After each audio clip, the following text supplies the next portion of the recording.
인사하며 주님으로 사랑합니다. 은혜 많이 받으세요. 은혜 많이 받는 시간이 되길 주님으로 축복합니다.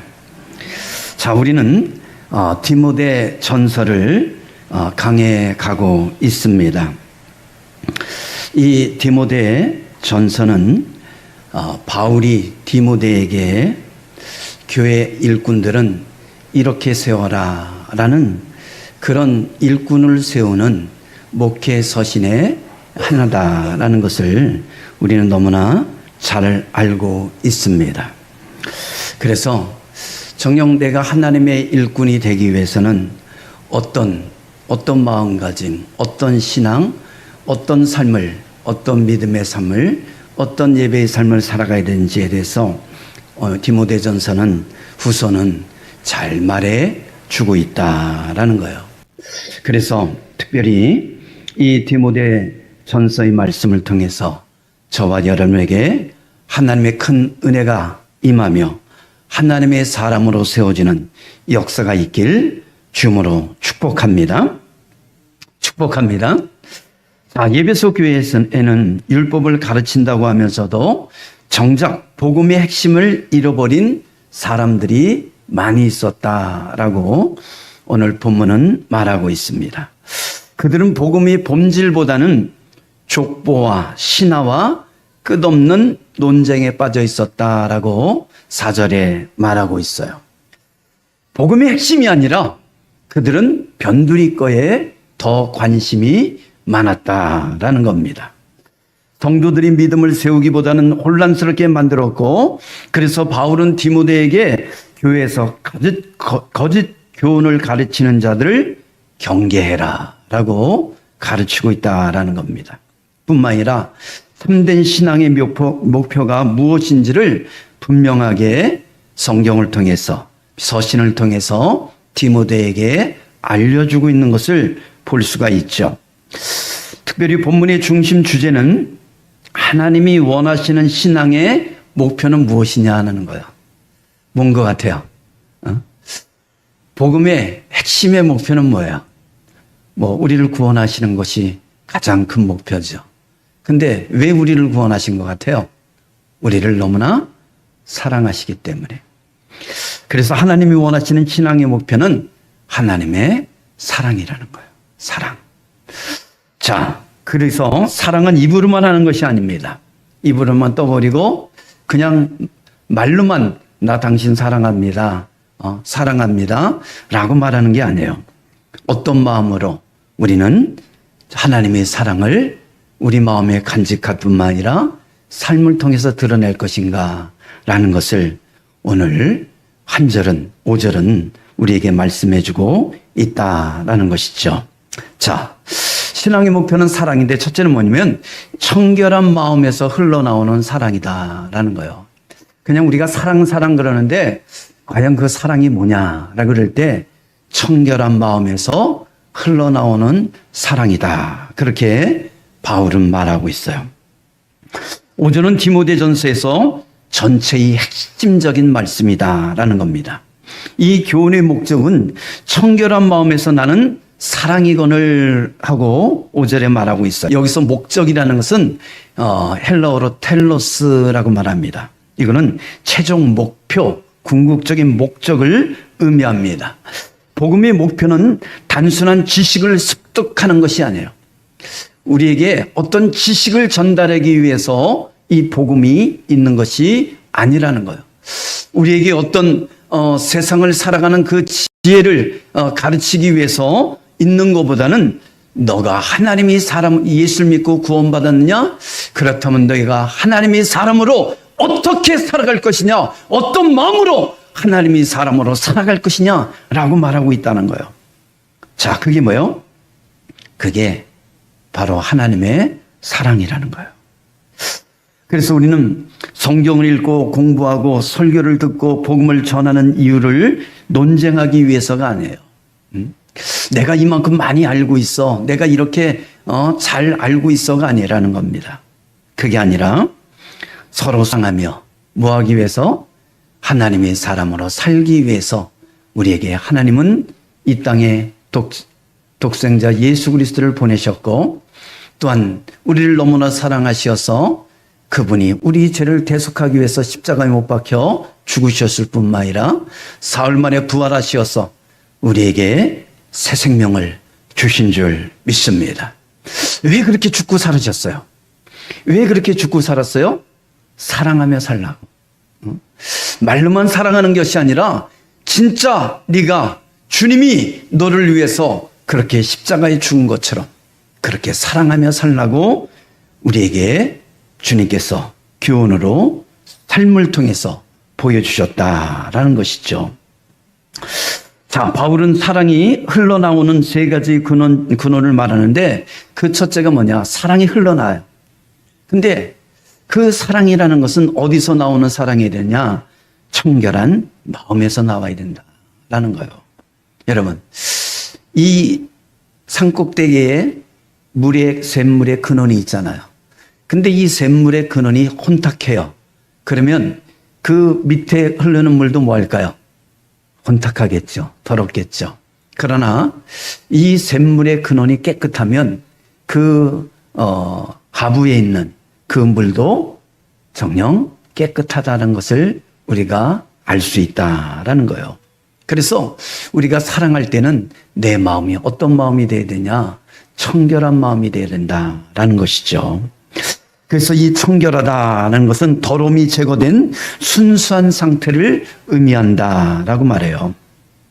그래서 죄에서 씻겨 하나님 앞에서 정결해진 그런 마음, 이런 마음을 말한다라는 거죠. 여기서 마음은 감정만이 아닙니다. 우리가 마음 그럴 때 이 마음은 우리가 인격이다 그렇게 말해요. 그러면 인격에는 그냥 감정만 있는 것이 아니라 모두 있죠? 지정의. 그죠? 지정의. 지식적인 것과 뿐만 아니라 감정적인 것, 그다음에 의지적인 것이 우리의 인격, 마음이다라고 말할 수 있다라는 겁니다. 근데 내 마음에서 미움, 다툼, 시기, 질투, 탐욕, 교만으로 가득하면 입에서 내가 아무리 사랑이라는 것을 외친다 할지라도 그 말 속에는 뭐가 가득해서 나와요? 미움, 다툼, 시기, 질투가 가득해서 쏟아져 나오게 되어 있다라는 겁니다. 내가 어떤 청결한 마음을 갖고 말하느냐에 따라서 행동하냐에 따라서 뭐가 달라질 수 있다는 거요? 정녕 그 말의 뉘앙스가 달라질 수 있다라는 것이죠. 남에게 상처 주는 말이 나옵니다. 뿐만 아니라 아픔을 주는 마음이 나올 수 있다라는 것이죠. 사랑은 깨끗한 마음에서 흘러나와야 된다라고 성경은 우리에게 말씀하고 있다라는 겁니다. 그러면 이 청결한 마음이 뭐냐? 죄를 숨기지 말고 뭐 하는 마음이에요? 회개하는 마음이에요. 사람은 살다가 죄를 질 수 있어요, 없어요? 있어요. 실수할 수 있어요, 없어요? 이때니까요. 그것을 당신은 왜 실수했어? 당신은 왜 그렇게 뿐이 못해? 이게 아니죠. 실수할 수 있어요. 넘어질 수 있습니다. 잘못할 수 있어요. 근데 그 다음이 중요해요. 실수하고 잘못했음에도 불구하고 그것을 회개하지 아니하고 정녕 옳다고 주장하고 있으면 그는 속된 말로 뭐예요? 속된 말로 뭐라 그래요, 사람들이? 요즘 젊은이들이 뭐라 그러면 쓰레기라고 그래요. 아우, 저 쓰레기 그래요. 사람은 실수하고 넘어지고 정녕 실수된 말을 할 수도 있어요. 근데 중요한 것은 그것을 뭐 하는 게 중요해요? 숨기지 말고 회개하는 마음이다 라는 것이죠. 청결한 마음은 단순히 죄가 전혀 없는 완전한 온전한 마음을 말하는 것이 아닙니다. 하나님 앞에서 숨김이 없고 정직하며 죄를 회개하는 깨끗한 마음을 의미한다라는 겁니다. 우리 마음은 시간이 지나면 새속이 때에 물들어야 안 들어요? 물들어요. 어린아이를 보세요. 그 눈이 맑아요. 그죠? 저와 여러분도 어릴 때는 눈이 어떻게 했어요? 맑았어요. 그래서 정녕 어른들이 우리 아이들이 눈을 보면 그 맑은 눈빛을 보면서 우리가 정화되는 것을 느낄 수 있잖아요. 야, 마음이 편해지지 않아요? 근데 어느덧 세상의 때가 묻어버리면 우리 눈에 뭐가 있죠? 맑은 게 아니라 살기가 있어요. 도끼가 있죠. 그렇기 때문에 우리는 정녕 이 깨끗한 마음이다라고 그럴 때 내 눈이 순화가 돼야 돼요. 정화가 돼야 된다니까요. 세상이 때에 물들었다 할지라도 끊임없이 정녕 내가 거울을 보면서 내 눈이 날카로운 것이 아니라 내 눈이 항상 정화된 나의 모습을 찾으려고 노력하고 애쓰고 나를 부인하고 자기 십자가를 지는 그런 은혜가 있길 주님으로 축원합니다. 축원합니다. 그렇습니다. 그래서 신앙생활은 회개를 미루지 않는 거예요. 사람은 실수했고 넘어질 수 있고 잘못할 수 있는데 근데 그것을 정녕 내가 뭘 어때서 라고 버티는 것이 아니라 잘못했으면 뭐 하는 거예요? 먼저 하나님 앞에 하나님 내가 어리석었습니다. 내가 죄를 범했습니다. 이렇게 해서는 안 되는데 이런 엉뚱한 짓을 또 저질렀습니다. 그리고 뭐 하는 거예요? 회개하는 것이죠. 그리고 정녕 하나님과의 관계에서 회복됐으면 십자가의 은혜는 뭐예요? 사랑과의 관계 속에서도 내가 미안합니다. 그러면 아무리 정녕 힘든 일이고 죽을 일 같아도 풀어져요, 안 풀어져요? 풀어지는 역사가 일어나게 돼 있다라는 것이죠. 예배는 드리면서도 마음속에 미움과 욕심을 그대로 품고 있다면 청결한 마음을 잃어버리게 됩니다. 청결한 마음은 깨끗한 유리창과 같습니다. 창문에 먼지가 가득 끼어 있으면 밖이 어떻게 보여요? 뿌옇게 보이죠. 그리고 선명해 보입니까? 아니면 흐릿하게 보여요? 흐릿하게 보여요. 그래서 우리는 끊임없이 그 흐릿해진 그 유리를 어떻게 해요? 그리고 뿌여진 유리를 닦아내야 된다는 거예요. 그렇기 때문에 이 닦는 수고가 필요해요. 우리 마음이 세상에 찌든 때로 정녕 내 마음에 죄악된 마음으로 흐려지고 뿌여지고 죄의 때가 껴있다면 정녕 여러분 회개함으로 말미암아 예수 그리스도의 보혈의 피로 우리의 죄를 씻어내는 은혜가 있기를 주님으로 축원합니다. 자, 하지만 유리창을 닦으면 정녕 어떤 일이 나죠? 빛이 들어오죠. 밖이 선명해 보여. 그리고 그 유리창을 내다볼 때 내 마음도 어떻게 해요?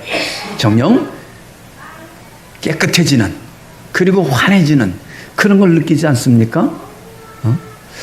그렇기 때문에 우리가 이 안경도 마찬가지예요. 안경도 닦지 않고 그냥 있으면 뿌얘지고 손때 묻고 그러면 내가 보는 세상이 부여지고 뭔가 짜증스러워지는 것을 볼 수 있잖아요. 그래서 우리는 수시로 뭘 꺼내서? 뭘 꺼내요? 안경 닦기를 꺼내서 닦아줘야 되는 거예요. 근데 이 닦아준다는 것이 여러분 좀 수고스럽지만 우리가 살아가는데 반드시 필요한 것이죠. 우리가 집에서도 뭐 하죠? 집에서도 자고 일어나면 이불을 개고 뿐만 아니라 방바닥, 거실을 정녕 이 청소기를 돌려서 청소하게 돼 있어요. 그것처럼 우리는 끊임없이 우리 삶 속에서 정녕 내 마음에 쌓여있는 때를 정녕 벗겨내고 씻어내는 그런 은혜가 있기를 주님으로 축원합니다. 그래서 미움, 다툼, 시기와 질투, 욕심이 쌓이고 불만과 불평이 쌓이고 교만이 쌓이면 하나님 말씀이 들려요, 안 들려요? 안 들려요. 하나님 말씀이 전혀 안 들려요. 정녕 내 귀가 꽉 막혀 있어요. 내 마음이 닫혀 있어요. 그래서 하나님의 말씀이 들리는 것이 아니라 모든 것이 뭐예요? 부정적이 되고 불만이 되고 불평이 되고 원망이 되는 것을 보게 된다라는 겁니다. 누가 그랬죠? 이스라엘 백성들이 그랬어요. 하나님께서 출애굽시켰어요. 400년 동안 종살이 했잖아요. 400년 동안. 그러면 이게 짧은 기간이에요? 긴 기간이에요? 여러분은 짧은 기간인 것 같네요. 여러분 긴 기간이에요. 400년 동안 종살이 했으면 한 세대를 30년에서 40년을 봐요. 그러면 적어도 몇 세대를 본 거예요? 10대에서 12세대를 본 거예요. 그 기간 동안 이들은 뭐하고 살았어요? 애굽에서 종살이하고 살았다는 거예요. 그러니 얼마나 서러움에 겨웠어요. 그래서 하나님 앞에 기도해서 살려달라고, 이 종살이에서 풀어달라고 몸부림치며 기도했어요. 그래서 하나님께서 그 기도를 받으시고 저 바로 이 완악함과 이 애굽 사람들이 완악함을 깨뜨려서 뭐 했죠? 출애굽시켜줬잖아요. 이스라엘 백성들의 힘과 능력으로는 그 애굽의 군사력을 능가해서 탈출할 수 있는 아무 힘도 없었어요. 근데도 불구하고 하나님의 그 전능하신 은혜로 이 이스라엘 백성들을 출애굽시킨 줄 믿습니다. 자, 그러면 살아가는 모든 삶이 뭐가 있어야 돼요? 감사해야 돼요? 불평과 원망이 있어야 됩니까? 감사죠. 감사해야 돼요. 때로는 광야길을 건너갈 때도 덥지요. 여러분, 지금 장마가 끝나자마자 밀려오는 이 더위에 뭐라고 뉴스에 나왔냐면, 저 남부지방에 39.9도 찍었다고 뭐 뉴스에서 난리를 치고 있어요. 저는 그때 뭐 하고 있었을게요? 설교 준비하고 있었죠. 엉덩이에 땀띠가 나더라고요. 엉덩이에 땀띠가 나면서 막 설교 준비하고 앉아있었죠. 여러분, 그래요. 우리는 그럼에도 그렇게 덥다고 그러는데 저 광야, 사막은 얼마나 덥겠냐는 거예요. 대낮에. 근데도 하나님께서는 뭐를 통해서? 구름판을 통해서 그들의 태양을 가려주시고 그 광야를 걸어가게 했어요. 먹을 것이 없었어요. 밭도 없습니다. 논도 없습니다. 과수원도 없었어요. 근데도 어떡합니까? 그럼에도 불구하고 하나님께서는 하늘에서 만나를 내려서 먹였어요. 정녕 시냇물도 없었습니다. 강물도 없었어요. 마실 물이 없었습니다. 그때 하나님은 어떻게 했어요? 반석을 쪼개서 그들에게 생수를 내서 그 많은 이스라엘 백성들이 마실 수 있는 은혜를 주신 줄 믿습니다. 그러면 정말 불편하죠. 아무래도 불편하죠. 근데 뭐를 생각하며 감사하는 거요? 노예 생활. 내가 저 애굽에서 농예 생활했던 것을 생각하면 그래도 내가 자유의 몸이 된 지금이 뭐한 거요? 감사합니다. 그리고 살아가는 거예요. 감사합니다. 근데 하나님은 광야 생활 준비하고 있습니까? 아니요. 뭘 준비했어요? 가나안 땅. 젖과 꿀이라는 가나안 땅을 준비하고 있었다라는 것이죠. 그 광야 생활을 통해서 훈련과 연단을 통해서 하나님이 온전한 백성으로 정령 만들기 위한 하나님의 놀라운 계획과 연단이 그 광야 속에서, 광야 생활 속에서 있었다라는 것이죠. 때로는 힘듭니다. 어렵습니다. 정녕 불만과 불평이 나올 수 있습니다. 그러나 우리는 뭐 해야 된다는 거예요? 나를 구원하신 그 하나님의 은혜에 감사하며 살아가야 된다라는 것을 말하고 있잖아요.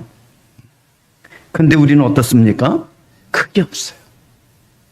하나님께서 나 같은 죄인을 위해서 독생자 예수 그리스도 십자가에 못 박힌 거, 이거 하나만으로도 우리는 평생을 죽을 때까지, 천국 갈 때까지 감사하며 살아도 부족함에도 불구하고 우리는 이래서 불만 저래서 원망하며 살아가고 있다는 거예요. 그러다 보니 내 마음이 어떻게 해야 돼요? 청결한, 하나님 우리에게 청결한 마음을 주셨는데 우리 마음에 때가 끼기 시작해요. 흐릿해지기 시작합니다. 그래서 보이질 않아요. 하나님의 음성이 들리질 않아요. 여러분, 하나님의 음성이 안 들립니까? 말씀이 내 귀에 들어오지 않아요? 그렇다면 뭐 하라는 거예요? 닦아내라는 거예요. 정녕 때 묻은 것을 닦아내라는 겁니다. 그럼 뭘 닦아낸다는 것을 뭘 말해요? 두 글자로 회개하라는 거죠. 회개하라는 거예요. 입으로만 회개하는 것이 아니라 내 가슴을 찢으며 회개하는 거예요. 그럴 때 정녕 하나님께서는 나를 보듬어 주시며 하나님의 음성이 들리는 역사가 일어날 줄 믿습니다. 오늘 우리는 이런 것을 회개해야만 합니다. 겉으로는 웃으면서 속으로 미워했던 마음을 회개해야 됩니다. 다른 사람이 형통을 시기했던 그런 마음을 회개해야만 됩니다. 하나님보다 돈과 성공을 더 붙잡으려고 했던 내 마음의 욕심을 뭐예요? 회개해야 된다라는 겁니다. 주님께서 깨끗한 마음을 주실 때 사랑도 다시 내 안에서 흘러 넘치는 플로잉, 흘러가는 역사가 일어나게 될 줄 믿습니다. 참된 사랑은 어디서 흘러나온다고요? 깨끗한 마음에서 흘러나온다라는 것이죠. 자, 두 번째는 뭐 청결한 마음은 하나님 앞에서 자신을 점검하는 거예요. 점검하는 거예요. 뭐 회개하는 것과 점검하는 것은 어떻게 보면 비슷한 일맥상통하는 것을 볼 수가 있습니다. 청결한 마음은 사람들에게 잘 보이기 위한 신앙이 아니라 하나님 앞에서 정직한 마음이라는 거예요. 누구 앞에서요? 하나님 앞에서. 이걸 우리는 코람데오라고 말합니다. 코람데오. 내가 하나님 앞에서, 내가 어디 있든지 간에 코람데오. 나는 하나님 앞에 서 있다라는 것을 늘 인식하며 살아가야 된다라는 것을 말하고 있어요. 하나님은 우리 행동보다 먼저 그 행동의 동기를 보신다라는 거예요. 같은 봉사, 같은 헌금, 같은 기도라도, 같은 예배라도 사람의 칭찬을 받기 위한 것인지 하나님을 사랑하는 마음에서 흘러나오는 내 마음의 중심에서 흘러나오는 것인지를 하나님은 뭐예요? 보고 계시다는 거예요. 그래서 하나님은 사람의 외모를 보는 게 아니라 뭘 보신다 그래요? 중심을 보신다라고 말하잖아요. 다윗을 왕으로 기름 부을 때 정녕 그 형은 어땠습니까? 인품도 있고 기굴도 장대하고 정녕 훤칠했어요. 그래서 이 사무엘이 외모만 바라보고 야 왕감이다 그랬거든요. 그때 하나님 뭐라 그러시죠? 아니 그래요. 그러면서 정녕 양떼를 돌봤던 이 다윗이 돌아왔을 때 하나님께서는 내가 정녕 지명하는 왕이다, 왕감이다, 저에게 기름을 부어라라고 말하잖아요. 그러면서 하신 말씀이 뭐예요? 나는 사람의 외모를 보지 않고 사람의 중심을 보느니라 라고 말씀하세요. 여러분, 다윗이 어떤 중심을 가졌습니까? 그는 양을 살리기 위해서 곰이 달려들고 사자들이 그 양을 물고 갈 때 물맷돌을 던져서 그 사자와 곰을 맞춰서 쓰러뜨리고 또 쫓아가서 수염을 붙들고 몽둥이로 두들겨 패서 자기의 양떼를 구해냈다라고 말하잖아요. 여러분, 이건 뭘 말하죠? 양을 저렇게 사랑하고 아끼는 너라면 나의 백성들을 네가 생명을 다해서 구원할 수 있겠다, 돌볼 수 있겠다라고 주님 하나님은 그 다윗의 중심을 보신 줄 믿습니다. 할렐루야. 그래서 우리는 정녕 하나님 앞에서 내 자신을 점검하는 그런 은혜가 있길 바랍니다. 한 교회에서 두 사람이 같은 부서에서 오랫동안 봉사를 했습니다. 한 사람은 교인들이 자신을 알아주지 않는다고 서운해서 봉사를 그만두고 그리고 불만과 불평을 쏟아내며 교회를 떠나갔습니다. 그러나 다른 한 사람은 정녕 내가 하나님 앞에서 섬기고 하나님 앞에서 내가 충성하기를 원합니다. 사람이 나를 알아주지 않을지라도 하나님만이 나를 알아주시면 충분합니다. 할렐루야. 여러분, 진실 믿음이란 뭐냐? 사람 앞에서 내가 뭐를 드러내는 것이 아니라 하나님만 알아주시면 충분합니다. 근데 이게 작은 것 같습니까? 하나님이 알아주시는 것이 별거 아닌 것처럼 생각하는 사람이 가끔가다 있는 것 같아요. 근데 세상에 그 어떤 것보다도 하나님이 알아주시는 것이 가장 크게 알아준다는 것을 깨닫기를 축원합니다. 그래요. 그래서 하나님이 알아주실 때 뭐라 그러죠? 충성된 종아, 네가 작은 것에 충성했기에 내가 주인의 즐거움에 참여하리라. 할렐루야. 어디서 나온 말씀이에요? 이거 마치면 제가 안아드릴게. 마태복음 25장 달란트에서 나오잖아요. 달란트에서. 나에게 맡겨진 것에 충성을 다했더니 하나님께서는 2달란트, 5달란트 맡은 자에게 뭐라고 그러죠? 착하고 충성된 중아, 네가 작은 것에 충성했기에 내가 더 많은 것을 너에게 채워지리라. 그러면서 네가 주인의 즐거움에 참여하리라 라며 말씀을. 이 주인의 즐거움에 참여한다는 것이 뭡니까? 이게 혼인잔치요, 정녕 천국잔치인다는 것을 우리가 성경을 통해서 명확하게 볼 수 있다라는 것이죠. 그래서 세상에 그 어떤 사람이 알아준다 할지라도 천국잔치에 동참할 수 없어요. 대통령이 알아준다 할지라도 우리는 천국잔치에 들어갈 수 없다니까요. 하나님이 알아줘야지만 하나님의 천국잔치에 들어가는 귀한 은혜가 임하게 될 줄 믿습니다. 그러기에 세상의 그 어떤 것에 우리가 화려함에 바라보지 마세요. 세상의 칭찬에 정녕 우리가 귀를 기울이지 마시기 바랍니다. 세상의 외형적인 것을 바라보지 마세요. 정녕 이곳에 하나님의 말씀이 있느냐, 하나님의 역사가 있느냐, 하나님이 함께하고 있느냐, 이것이 중요한 줄 믿습니다. 그럴 때 그것이 내가 살 길이라는 거예요. 그래서 예수님께서 사람들이 예수님 주를 다 떠나가요. 다 도망가 버립니다. 그때 베드로에게 그러잖아요. 너도 떠나려고 그러느냐? 그때 베드로가 뭐라 그러죠? 진리 말씀이 여기 있사오니, 생명의 말씀이 여기 있사오니 내가 어디를 가오리까? 할렐루야. 여러분, 정녕 내가 산다는 것은 세상을 쫓아가는 게 아니에요. 세상의 소리를 쫓아가는 것이 아니라 생명의 말씀이 있는 곳이 내가 살 것이요, 내가 성장하는 것이요, 내가 천국문이 열리는 곳이라는 것을 깨닫는 은혜가 있기를 주님으로 축원합니다. 그렇습니다. 근데 다른 사람은 하나님이 알아주시면 나는 충분합니다 라고 말하며 변함없이 자신의 자리를 지켰다고 합니다. 겉으로는 같은 봉사였지만 하나님께서 보신 것은 봉사의 시간이 아니라 그 섬기는 사람의 마음의 동기를 보셨다라는 거예요. 그래서 우리가 하나님 앞에서 나는 어떤 마음으로 예배를 드리고 있는가, 어떤 마음으로 섬기고 있는가, 어떤 마음으로 신앙생활하고 있는가, 하나님은 그것을 더 깊게 그리고 정녕 마음을 다해서 우리를 바라보고 있다는 것을 깨닫길 바랍니다. 나는 하나님을 기쁘시게 하려고 예배하고 그리고 봉사하고 있습니까? 아니면 사람들이 인정을 기대하고 있습니까? 아무도 보지 않는 곳에서도 하나님 앞에서 정직하게 살아가고 있습니까?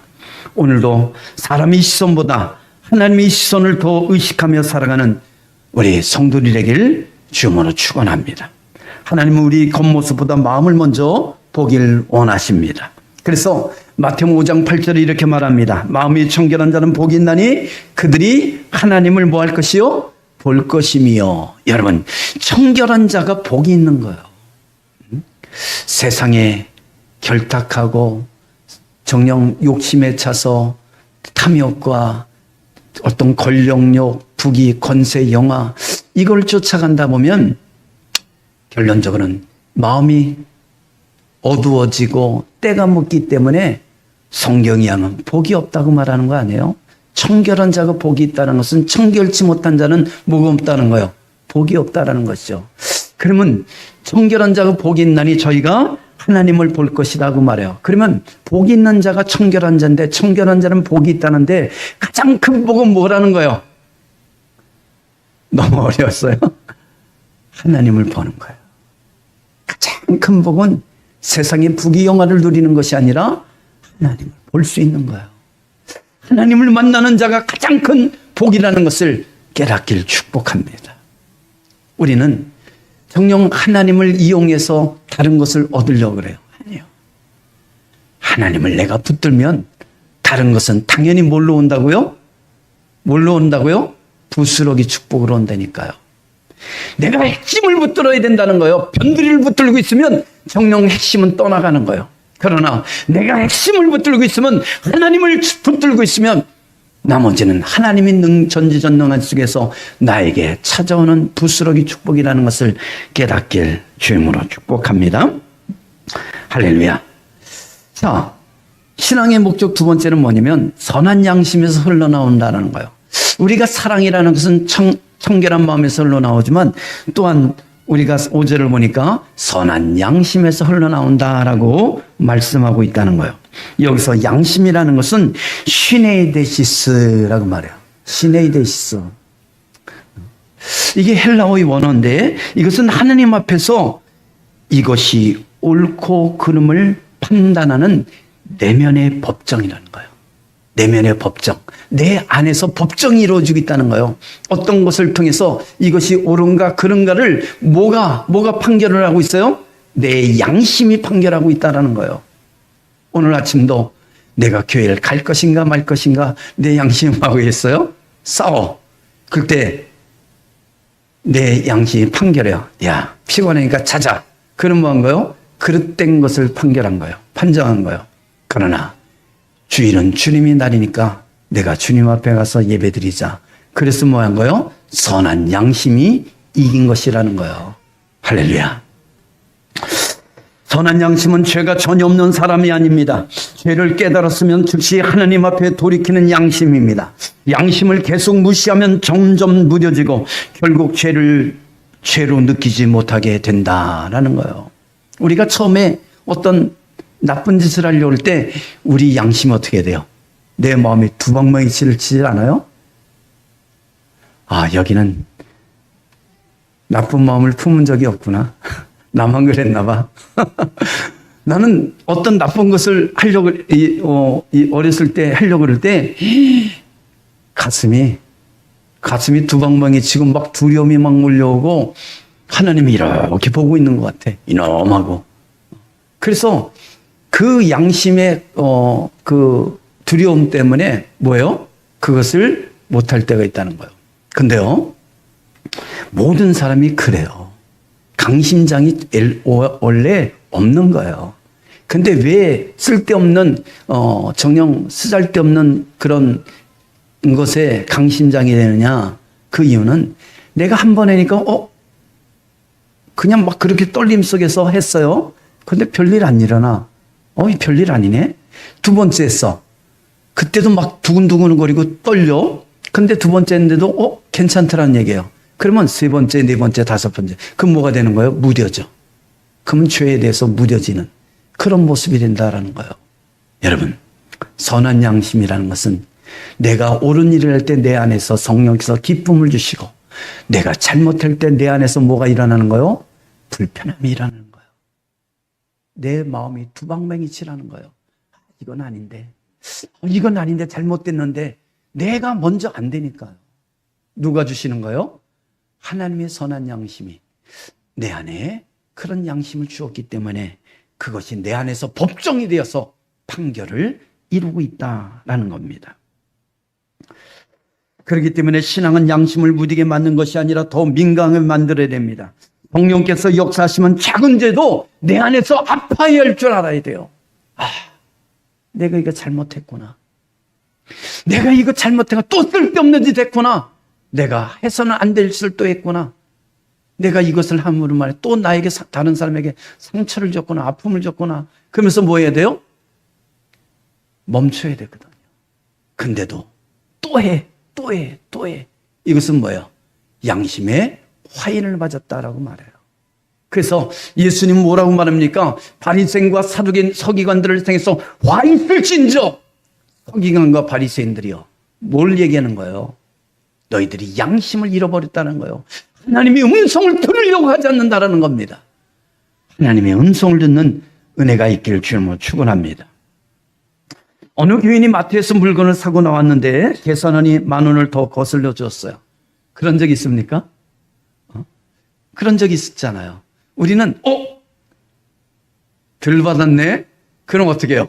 쫓아 들어가서 왜 계산을 어떻게 했냐고 막 따지죠. 근데 더 받았어, 10,000원을. 그러면 야, 웬 장땡이야? 그리고 다 모른 척하고 나오잖아요. 자, 거기는 아무도 모릅니다. CCTV도 없는 마트였습니다. 그때 양심은 말합니다. 돌려줘야지. 그리고 뭐합니까? 이 정도야. 내가 일부러 훔친 것도 아닌데 두 양심이 싸워요. 그때 어떻게 됩니까? 믿음의 사람은 돌려줘야 될 줄 믿습니다. 제가요, 숭실대 석사과정에 있을 때 했던 것 같아요. 석사 공부를 하고 있는데 거기서 이제 학교 편의점이 있잖아요. 학교 편의점에서 이제 뭘 샀어요. 사가지고 이제 나와서 계산 이제 돈도 돌려받고 요즘 카드로 다 하지만 그때 현찰로 하고 막 그랬으니까 하고 좀 와가지고 이제 차를 타고서 이제 집으로 돌아오는데 이제 잠시 그 신호등에 멈췄어요. 그래서 내가 계산을 제대로 받았나 하고 봤어요. 2,000원을 더 받았어. 얼마요? 2,000원. 그때 내 마음이 이야 이거 땡 잡았네. 그런 마음을 가졌을 것 같아요. 아니면 이걸 돌려줘야 되겠다는 마음을 가졌을 것 같아요. 두 마음 다 가져. 두 마음이 다 오더라고. 야 2,000원 정도 뭐 지금 내가 여기까지는 다시 돌아가? 내가 다음에 학교 올 때 와서 뭐예요? 돌려줘야지. 그런 마음이 들었어요. 그래서 그냥 왔어요. 근데 어떤 일인지 아세요? 차를 막 건데 앞에 덤프트럭이 막 가고 있었어. 덤프트럭이 가다가 이 베란간에 그냥 유리창이어서 돌멩이 하나가 부딪혔는데 쫙! 아주 기겁을 했어요, 기겁을. 유리창이 쫙 나갔어. 내가 2,000원을 받고 십수만을 잃어버렸어. 앞유리가 깨지는 바람에 자동차. 그래서 제가 느낀 게 있어요.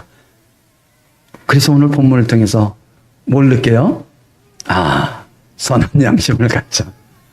그 즉시 뭐예요? 돌려줘야 되겠다. 여러분, 그래요. 우리의 선한 양심이라는 것은 돈 문제에서 정직해야 된다는 것을 말합니다. 하나님 것은 하나님께, 가이사건은 가이사에게 뿐만 아니라 정녕 말해서 정직해야 됩니다. 남들이 불편해하면 내가 말을 조심해야죠. 뿐만 아니라 남에게 상처 주고 아픈 말을 하면 돼요, 안 돼요? 안 된다라는 거예요. 그래서 항상 우리가 제가 늘 얘기하는 것처럼 어떤 말을 하려고 할 때는 3초. 그냥 편하게 얘기하는 건 저기 하지만 그냥 내가 뭔가를 깊은 말을 할 때는 한번 생각하고 할 때, 그럴 때 내가 실수하지 않은 그런 일이 일어나게 될 줄 믿습니다. 약속을 지키는 건 남을 속이지 않는 것입니다. 이것이 뭐요? 선한 양심이라는 거예요. 선한 양심은 가정에서, 교회와 직장에서 아무도 보지 않을 때에도 바르게 행동하는 것입니다. 처벌이 무서워서가 아니라 성도는 하느님 앞에서 옳은 일을 선택하는 것이 되길 바랍니다. 오늘 우리는 이런 것을 회개해야 됩니다. 작은 거짓말쯤이야 라고 생각하는 것, 이런 것들을 우리는 뭐 해야 돼요? 이런 것들을 우리는 회개해야 된다는 거예요. 사람들이 그럴 때가 있습니다. 여러분 이런 거 있지 않았어요? 전화가 왔어요. 친구 모임이 있습니다. 또 다른 어떤 모임이 있어요. 근데 내가 늦었어요. 그때 전화가 왔습니다. 그럴 때 우리는 뭐라 그러죠? 금방 도착해. 그런 거 있지 않습니까? 금방 도착해. 근데 금방 도착해요? 더 걸려요? 더 걸려요. 왜요? 아직 출발 안 했으니까. 아직 출발도 안 했으니까. 그럴 때도 있잖아요. 정말 시간에 맞춰서 미리 출발해야 되는데 늦지막하게 출발해 놓고 다른 사람이 기다리는 건 당연한 것을 가다 보면 차도 막히고 뭐도 막히고 그래서 늦어질 수는 있죠. 그런데 그냥 의례 습관적으로 뭐예요? 늦는 사람이 있죠. 이건 뭘 의미합니까? 이거는 내가 작은 거짓말에 습관적인 작은 거짓말을 하고 있는 나의 모습을 발견해야 된다. 그래서 이것도 뭐예요? 이것이 점점 쌓이면 그것이 뭐가 될 수 있어요? 죄가 될 수 있다. 그래서 우리는 그것을 회개해야 된다라는 거예요. 뿐만 아니라 우리가 직장 일하거나 어떤 것을 할 때도 이럴 때가 있어. 바빠서 못했어요. 그거 했어? 바빠서 못했어. 왜 리포트 안 내? 그러면 학생들은 바빠서 못했어요. 이러죠. 근데 사실은 바빠서 못한 게 아니라 뭐예요? 미루다가 또한 잊어버렸어. 그럴 때 있어요, 없어요? 있잖아요. 근데 이것이 습관화되면 그것이 죄가 될 수 있다라는 것을 우리는 알아야 돼요. 그래서 우리는 이 거짓말에서 그냥 사소한 별거 아닌 거짓말을 별거 아닌 것처럼 생각하다가 끝내는 이것이 바늘도둑이 소도둑 될 수 있다는 것을 알아야 된다. 선한 양심은 작은 것도 아파하는 그런 모습이 되어야 된다는 것을 깨닫길 바랍니다. 뿐만 아니라 남 탓을 하는 것을 말합니다. 자신의 실수는 감추고 다른 사람의 탓을 돌리는 것이에요. 자신은 무례하게 말하고 패역한 말을 막 쏟아내면서 다른 사람의 말은 전혀 들으려고 하지 않고 정녕 다른 사람이 옳은 말하는 것에 그것을 받으면 내가 이게 잘못됐구나, 고쳐야 되겠구나, 그러는 것이 아니라 뭐하죠? 상처받았다고 막 해대는 사람들이 있다는 거예요. 여러분, 그렇기 때문에 우리는 정녕 옳은 말은 들을 줄 알고, 그런 말은 내가 귀를 막을지라도 정녕 내가 옳은 말을 들을 수 있는, 그런 귀를 열 수 있는 그런 성도들이 되길 주님으로 축원합니다. 그게 살 길이라는 거예요. 하나님 말씀을 들어야죠. 하나님의 진리의 말씀을 들어야죠. 세상의 소리를 보세요. 얼마나 쓸데없는 소리들이 난무하고 있습니까? 우리가 SNS를 보시길 바랍니다. 우리가 핸드폰을 보세요. 그 속에 정녕 불필요한 내용들이 얼마나 난무하고 있다는 것을 보게 됩니다. 우리의 영혼을 썩게 만들고 젖먹게 만드는 그런 쓰잘데없는 얘기들이 너무 많잖아요. 우리는 그것에 귀를 기울이는 것이 아니라 하나님 말씀에 귀를 기울이는 성들이 되어야 될 줄 믿습니다. 할렐루야. 가족에게 상처를 준 것을 우리는 회개해야 됩니다. 감정적으로 말로 상처를 주는 것도 사과하지 않았던 것이 너무나 많다라는 겁니다. 배우자에게 짜증을 내고 화를 쏟아내고 무리에게 말해놓고도 원래 가족은 그럴 수 있는 거야. 그럴 수 있어요, 없어? 그래서는 안 되죠. 아니, 그럴 수 있죠. 있다 할지라도 정녕 그것이 잘못됐다면 다시 그것을 조심해야죠. 근데 습관적으로 상습적으로 뭐예요? 마음대로 무리하게 막 할 때가 있다라는 것입니다. 그래서 정녕 그리고 얼렁뚱땅 넘어가는 그런 경우가 있어서는 안 된다. 가족일수록 더 존중하고 아끼고 배려하고 사랑하는 은혜가 있기를 축복합니다. 또한 무관심으로 가족의 마음을 아프게 하는 경우가 있습니다. 배우자의 수고를 당연하게 여기고 감사하지 않았던 것입니다. 부모님의 전화를 귀찮게 여기며 미루었던 것이라는 것이죠. 자녀의 얘기를 바쁘다는 이유로 끝까지 들어주지 않던 것들. 때로는 거친 말보다 무관심이 더 뭐한 거예요? 더 상대방에게 상처를 줄 수 있다라는 것도 알아야 된다라는 거예요. 자녀들이 학교를 갔다 온다든가 직장을 갔다 와서 다녀왔어요. 문 꽉 닫고 그러면 코빼기 하나 안 배. 이게 뭐야? 어렸을 때는 고주할 미주할 그냥 엄마가 됐어 그만해 해도 어떻게 하죠? 계속 조절 했던 그놈의 녀석들이 그죠? 그놈의 녀석들이 나이가 먹고 머리가 컸다고 갔다 오면 문 꽉 닫고 그 방구석에서 뭐 하시는지 모르게 있는 것을 볼 때 때로는 부모의 마음이 뭐 할 수 있어요? 정녕 서운할 수가 있죠. 그럴 때 우리는 똑같이 돌려받는다는 것을 알아야 돼요. 언제 돌려받아요? 나 같은 자식을 낳아서 그 녀석이 똑같이 할 때 그때 내가 저랬었구나. 그러면서 그때 회개해봤자 그때 우리 엄마가 이렇게 가슴 아파했구나. 그러면서 미안해해봤자 이미 그 엄마는 아빠는 어디가 있어요? 하늘나라가 있어. 그러니까 그 전에 뭐 하는 게 중요해요? 서운하지 않게 한 번 더 전화하고 한 번 더 안부를 묻고 한 번 더 정녕 안아주는 그런 은혜가 있길 주님으로 축복합니다. 그래서 선한 양심은 가진 사람은 문제가 생길 때 가장 먼저 남 탓하는 것이 아니라 누구 탓하는 거요? 내 탓입니다. 내 탓입니다. 라고 말할 수 있는 사람이다 라는 것이죠. 교회는 누가 잘못했는 것을 찾는 공동체가 아니에요. 교회 속에서 당신 탓입니다. 당신 때문에 이런 것이 일어났습니다. 라는 것이 아니라 누구를 탓하려고 잘못을 끄집어내려고 그것만을 눈을 불 켜고 찾는 것이 아니라 교회는 서로 사랑하고 기도하며 하나님의 은혜가 머무는 공동체인 줄 믿습니다. 그래서 힘든 일이 있으면 들어주고 아픔이 있으면 안아주고 그리고 문제가 있으면 기도해줘서 같이 그것을 풀어내는 것, 그것이 교회의 모습이라는 것을 우리가 깨닫길 바랍니다. 끝으로 뭐냐? 신앙의 목표는 사랑인데 거짓 없는 믿음에서 나오는 것이라는 거. 어디서 나온다고요? 거짓 없는 믿음. 이 거짓 없는 것이라는 것은 가면을 쓰지 않는 위선이 없는 것을 말합니다. 가면을 쓰지 않는 거예요. 사람이 거짓말할 때는 그 얼굴에 뭐를 쓰죠? 가면을 쓰고 얘기한다는 거예요. 아닌 척 한다는 거죠.